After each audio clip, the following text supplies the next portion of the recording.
Really trying to focus on moving fast through these. Bad habit of mine is most definitely coasting after the first rep or so. Sometimes I think, oh, that feels easy, you know. Next one's still got to be just as easy, then it ends up being slower because you just didn't put that same intensity or same effort into the rep. So I think it's important to try to push through the rep as hard as you can. I'm at 300 kilos. Again, working up to 75% of my max for now.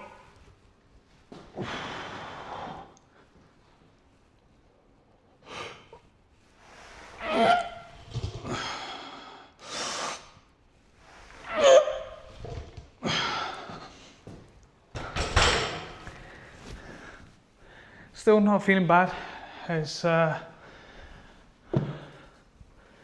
think I go into my first working set now, which will be 120 kilos, 75%. If you're wondering, that's off of 160 kilos.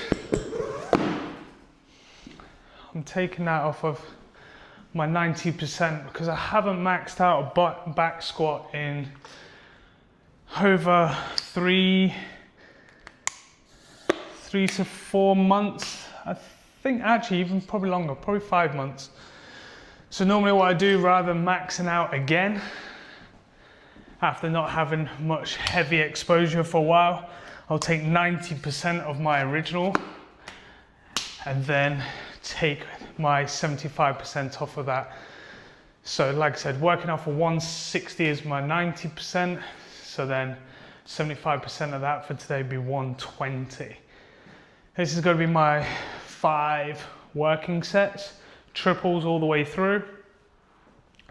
Same emphasis, just trying to create speed through the bar. Should be moving powerful and fast, which will hopefully translate into sports performance, whether it be playing football, rugby, martial arts, any of them. It's still going to have a crossover there somewhere because you're just going to have to contract those muscles aggressively to create speed.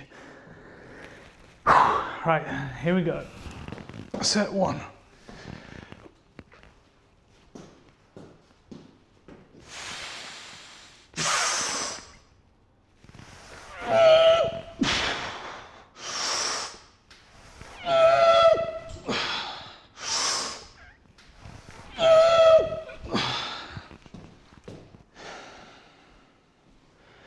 Rest period, probably 2 to 3 minutes. Might even, depending on how the bar is moving in the next 3 sets, might even creep that up to 3 to 5 minutes in the last ones, depending on how good my recovery is. But my overall fitness levels at the moment feel pretty good. So I think the rest periods will maintain around 2 to 3 minutes.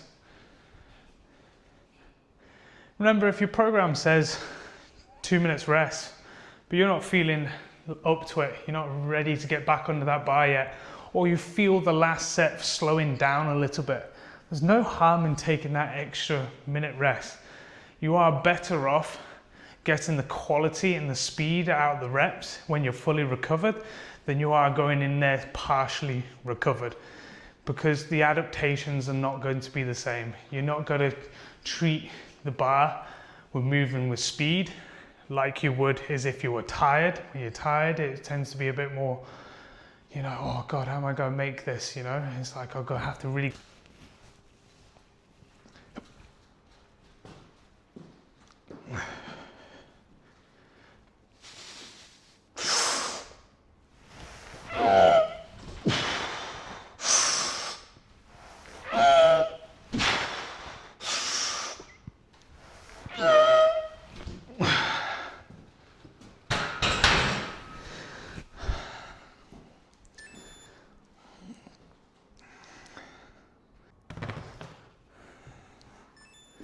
Set number 3.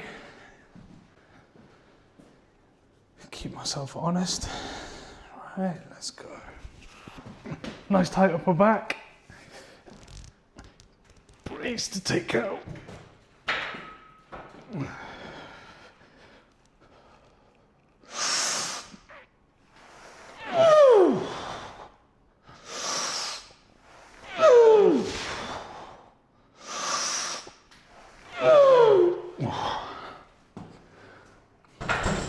Jiu-Jitsu really, but in the gym at least. I've definitely only been training solo, so you really got to teach myself to be more aware of how I'm moving.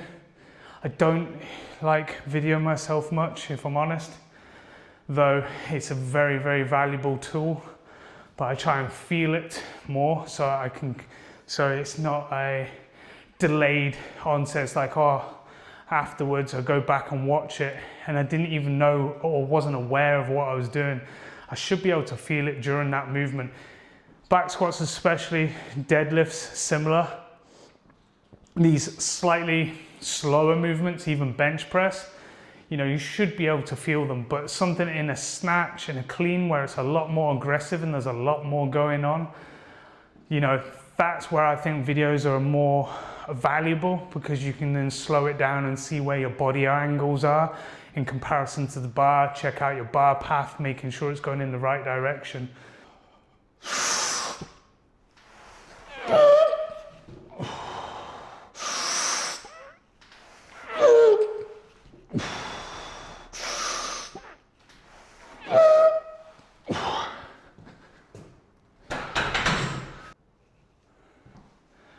Right, last set. Last set, best set, as they say. Not always the case, but at least give it your best.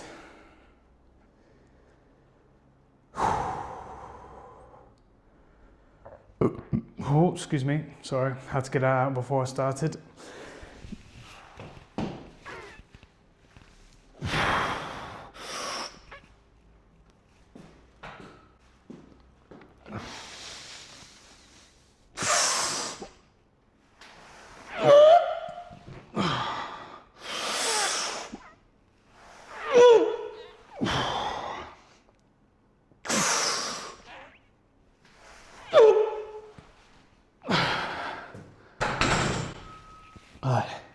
Definitely not the best set, but managed to keep the rest periods down to no more than 2 minutes.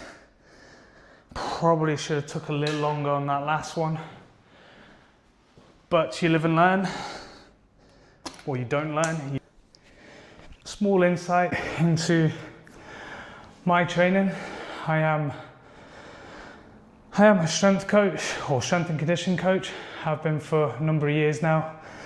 And I just started Jiu-Jitsu just over a year ago now, and saw there's a lot of people that struggle and get injured through Jiu-Jitsu, and it isn't as common as strength and conditioning in the sport. They just like to do their sport and they think that's good enough. Unfortunately, I think this is causing more injuries, and strength could play a big part in the game. I am a rubbish, my skill is poor, but I can rely on my strength enough to get by a lot of the time.